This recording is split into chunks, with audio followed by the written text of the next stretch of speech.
Now the question is why we cannot use PAT for PAT is multiple for deciding valuation of a company.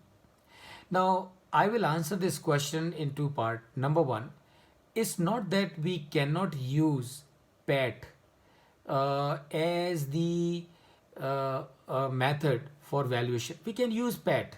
We can use multiples of PAT for the purpose of valuation. There is no restriction. But in practice, PAT is not used for the purpose of valuation. What is used is EBITDA. Now the question, your question is absolutely valid कि PAT को क्यों नहीं use करते. Sir PAT को इसलिए use नहीं करते हैं बिकॉज बहुत सारे फैक्टर्स ऐसे हैं जो कंपनी के कंट्रोल में हैं या कंपनी के कंट्रोल में नहीं है. नाउ से for example interest. Now interest is an expense on which company has a control. Meaning what? Meaning a company can decide whether they want to pay interest or they do not want to pay interest. So there can be two companies, same in all respect.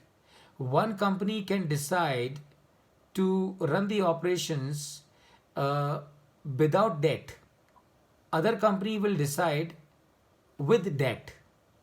So अब क्या होगा देखिए कि जो company without date करती है उसको interest cost नहीं आएगा और जो कंपनी डेट को यूज कर रही है उसको इंटरेस्ट कॉस्ट आएगा. तो अब क्या होगा, ये दोनों कंपनी के ईबीटी के फिगर जो हैं, अर्निंग बिफोर टैक्स के जो फिगर हैं, वो चेंज हो जाएंगे. दोनों कंपनियां सेम है, मशीन सेम है, कैपेसिटी सेम है, इन्वेस्टमेंट सेम है, प्रोडक्ट सेम है, मार्केट सेम है, सब कुछ सेम है. सब कुछ सेम होने के बावजूद भी एक कंपनी क्योंकि डेट यूज कर रही है तो इंटरेस्ट भर रही है, एक कंपनी डेट यूज नहीं कर रही है, पूरा इक्विटी से फंड कर रही है तो उनको इंटरेस्ट नहीं है.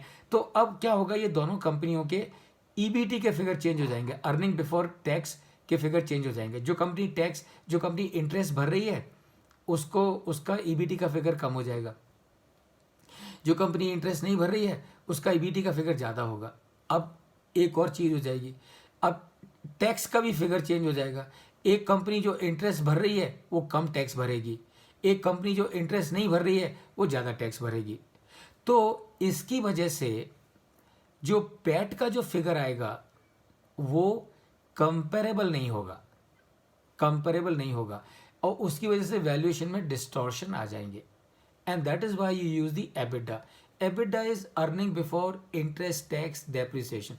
अब दोनों कंपनियां हैं, हर एक चीज़ में सेम है, तो उनके जो एबिटा के फिगर होंगे वो कंपेरेबल होंगे. And that is the reason they do not use PAT as the multiple for determining the value, rather they use the EBITDA as the multiple for determining the value. I hope that answers your doubt, sir. Very nice. Very nice. Thank you, Very sir. nicely explained. Thank you very much. Thank you, sir. Thank you, sir.